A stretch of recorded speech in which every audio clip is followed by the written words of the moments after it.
एक ऐसे ही प्लेयर की कहानी छिपी हुई है आज की वीडियो में। वो प्लेयर जो एक समय इंडियन पेस बैटरी की बहुत बड़ी उम्मीद था। वो प्लेयर जिन्होंने एक साथ कर्नाटक को 2 रणजी ट्रॉफी जीत में हिस्टोरिकल रोल प्ले किया। वो प्लेयर जिन्हें दुनिया विनय कुमार के नाम से जानती है। हम्बी से ऑटो राइबर के बेटे ने कर्नाटक की गहरी गलियों से उठकर कैसे इंडियन क्रिकेट में जगह बनाई और वर्ल्ड क्रिकेट में अपनी पहचान बनाई। दोस्तों, विनय रंगनाथ कुमार का जन्म 12 फरवरी 1984 को कर्नाटक के दावड़गेरे में हुआ था। पिता रंगनाथ उस समय एक ऑटो ड्राइवर थे और मां स्वरभक्ति कुछ सालों बाद दूरदर्शन से जुड़ गई थी। सीधे सीधे कहें तो विनय कुमार एक लोअर मिडिल क्लास फैमिली से आते थे, मगर हर हिंदुस्तानी की तरह विनय के परिवार ने भी अपनी बाउंड्री क्रॉस की और विनय के लिए अपनी हद से बाहर का सपना देख लिया, जिसकी शुरुआत साल 1995 में तब हुई थी जब विनय कुमार दावड़गेरे के अपने गवर्नमेंट स्कूल से एक समर कैंप में गए थे। वहाँ विनय कुमार ने पहली बार क्रिकेट को शौक से ज्यादा कुछ देखा, क्योंकि उस कैंप में उन्हें गोवा के पूर्व रणजी क्रिकेटर प्रकाश पवार ने देखा था और विनय के टैलेंट को खूब सराहा था। एक 11 साल के गवर्नमेंट स्कूल में पढ़ने वाले लड़के के लिए ये किसी मेडल से कम नहीं था कि कोई रणजी प्लेयर बाहर से और उसकी तारीफ करे। विनय को इस इंसिडेंट ने बहुत ज्यादा इंस्पायर किया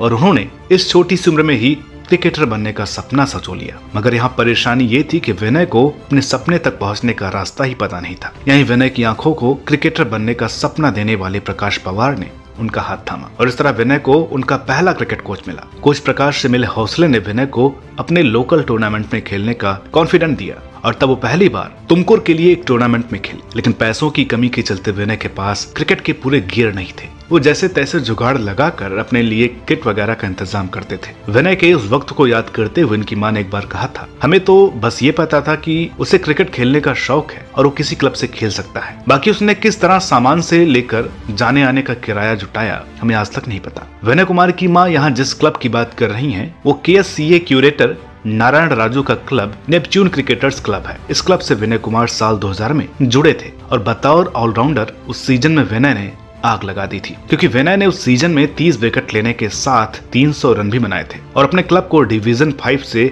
डिवीजन 4 में पहुंचा दिया था। ये परफॉर्मेंस जिसकी शोर क्लब लेवल पर पूरे कर्नाटक में हो गई थी, क्योंकि हमेशा से ही टीम गेम कहे जाने वाले क्रिकेट में अगर एक प्लेयर अपने क्लब को अकेले दम पर प्रमोट करवा दे तो हल्ला होना ही है। इस हल्ले ने विनय कुमार को अगले कुछ महीनों में ही स्वास्तिक संघ के प्रथम श्रेणी मैच से कर्नाटक की MRF ट्रॉफी टीम तक पहुंचा दिया, जहां विनय कुमार ने पहले ही मैच में ऐसा कारनामा किया कि उनके इंडियन जर्सी हासिल करने के सपने के पूरे होने की चाहत को पंख लग गए। क्योंकि 19 साल के विनय ने अपने पहले मैच में ही रेलवे क्रिकेट टीम के खिलाफ हैट्रिक लगाई और अपनी लहराती हुई गेंदों का करिश्मा दिखाया। इस परफॉर्मेंस के बाद उन्हें सीधे बैंगलोर में उस साल की अंडर 19 टीम के सामने अभ्यास मैच खेलने के लिए टीम में शामिल किया गया, मगर वो फर्स्ट टीम में जगह नहीं बना पाए और बेंच पर बैठे खुद को बेहतर करने की स्ट्रेटजी बना रहे थे। जबकि दूसरी तरफ उनकी किस्मत ने अलग स्ट्रेटजी बना रखी थी कि मैच की शुरुआत में विनय की टीम के अहम बॉलर समुद्र मंगराज चोटिल हो गए, जिसके बाद विनय को ग्राउंड पर भेजा गया। फिर तो ऐसा लगा कि विनय इस मौके और अपोजिट टीम की कमजोरी को पहले से ही जानते थे। उन्होंने मैच में लेट आने के बावजूद 6 विकेट लिए और अगले 2 मैचों में 10 विकेट लेकर अपनी रफ्तार के साथ लाइन लेंथ पर कमाल की पकड़ के चलते खूब चर्चा बटोरी।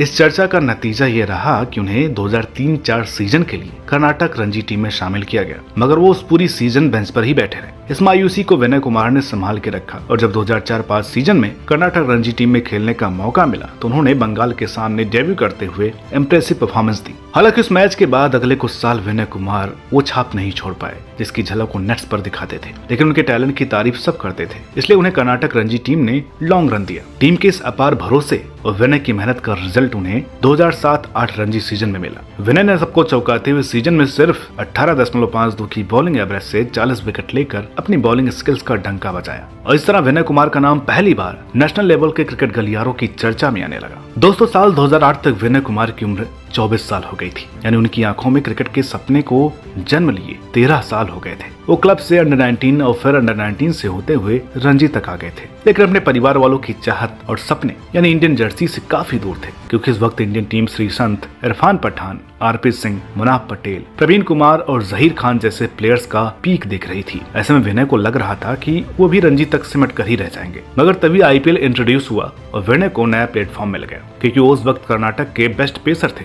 इसलिए रॉयल चैलेंजर्स बेंगलुरु ने उन्हें पहले ही सीजन यानी 2008 IPL में अपने साथ जोड़ लिया और तब पहली बार स्टेज पर विनय को उनकी फेवरेट निकनेम दावड़गेरे एक्सप्रेस मिला। विनय को बंगलोर IPL टीम में प्यार के साथ बॉलिंग टेक्निक को बेहतर करने के अलावा अच्छी खासी रकम भी मिली, जिसके बाद विनय की पैसों से जुड़ी सभी फिक्रों का खात्मा हुआ। साथ ही विनय को एक उम्मीद भी मिली कि अगर आईपीएल में अच्छा किया तो जल्द ही इंडियन क्रिकेट की जर्सी उन्हें तोहफे में मिल जाएगी। हालांकि उस आईपीएल सीजन में विनय कुमार कुछ खास छाप नहीं छोड़ पाए, लेकिन उन्हें जो कॉन्फिडेंट मिला उसके दम पर वो अगले साल रणजी ट्रॉफी में छा गए और डोमेस्टिक सीजन के लीडिंग विकेट टेकर बने। फिर क्या था, विनय ने इसके बाद पीछे मुड़कर नहीं देखा और अगले साल 2010 आईपीएल में 16 विकेट लेकर अपने नाम वर्ल्ड टी20 टीम में लिखवा लिया। हालांकि टूर्नामेंट में इंडिया के पहले 4 मैचों में वे बेंच पर ही बैठे रहे, लेकिन जब श्रीलंका के विरुद्ध आखिरी मैच से पहले इंडिया का बाहर होना तय था तो धोनी ने विनय को टीम में शामिल किया और इस तरह वेस्टइंडीज की धरती पर श्रीलंका के सामने विनय का इंटरनेशनल डेब्यू हुआ। विनय ने अपने 4 ओवरों के स्पेल में 30 रन देकर 2 विकेट हासिल किए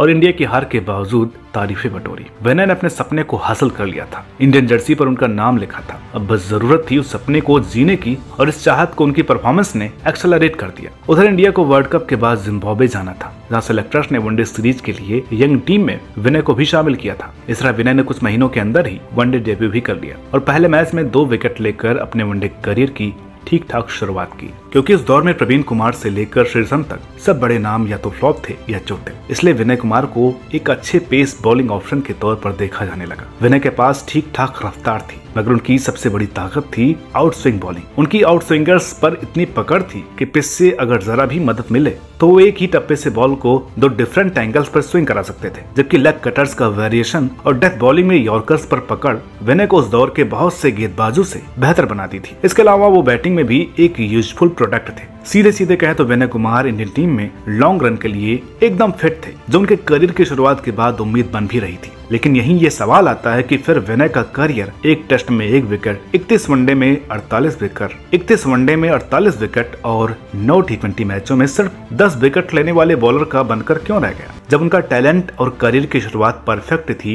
तो वो क्यों वर्ल्ड क्रिकेट में बड़ा नाम नहीं बन पाए? तो दोस्तों इस सवाल के 2 जवाब हैं। पहला है उनकी खराब किस्मत। जब वो टीम में अपना स्पॉट फिक्स करते थे उनके घुटने या कंधे की चोट उभर आती थी, जैसा विनय के साथ टेस्ट डेब्यू के दौरान हुआ था। वो साल 2010 में श्रीलंका टूर पर टेस्ट डेब्यू करने वाले थे, लेकिन चोट के चलते वो मौका अभिमन्यु मैथुन को मिला और विनय कुमार को फिर 2011 तक ऑस्ट्रेलिया टूर का वेट करना पड़ा। ऐसा ही कुछ उनके साथ साल 2012 और 13 में भी हुआ, जहां वो रिकवर करके टीम में आए, अपनी जगह बनाई और इंजर्ड हो गए। इस तरह इंडिया टूर पर आई ऑस्ट्रेलिया के सामने नवंबर में एक वनडे मैच में 102 रन देकर अनचाहे रिकॉर्ड में नाम लिखवाने वाले विनय ने उस सीरीज में वनडे और टी20 दोनों का आखिरी इंटरनेशनल मैच खेला, क्योंकि उस सीरीज के बाद चोट से वापसी करने वाले विनय कुमार को फिर टीम में शामिल नहीं किया गया। यही विनय के करियर को प्रभावित करने वाले दूसरे फैक्टर का जिक्र जरूरी है और वो दूसरा फैक्टर है कैप्टन फेवरेट नहीं होना। क्योंकि अगर कैप्टन चाहते तो 2012 और 2013 आईपीएल में 42 विकेट, 2014 और 2014-15 में कर्नाटक को 2 लगातार रणजी ट्रॉफी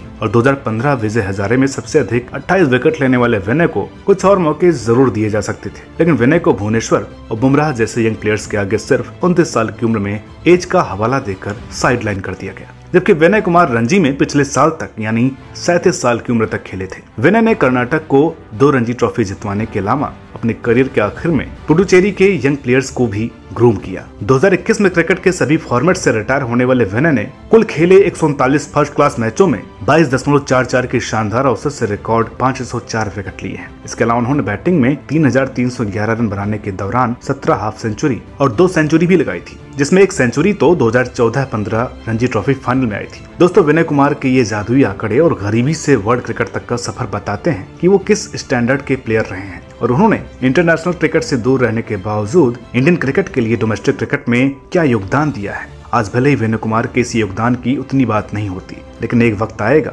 जब विनय कुमार को उनकी मेहनत का फल मिलेगा। तब तक विनय कुमार वर्ल्ड क्रिकेट के लिए गुमनाम रहेंगे, मगर फैंस और नारा टीवी के लिए Vinay Kumar is an unsung hero of Indian cricket. एक ऐसा हीरो जिसकी बात कम होती है मगर उसकी मौजूदगी का असर साफ दिखता है। इस उम्मीद के साथ कि आपको विनय कुमार की ये कहानी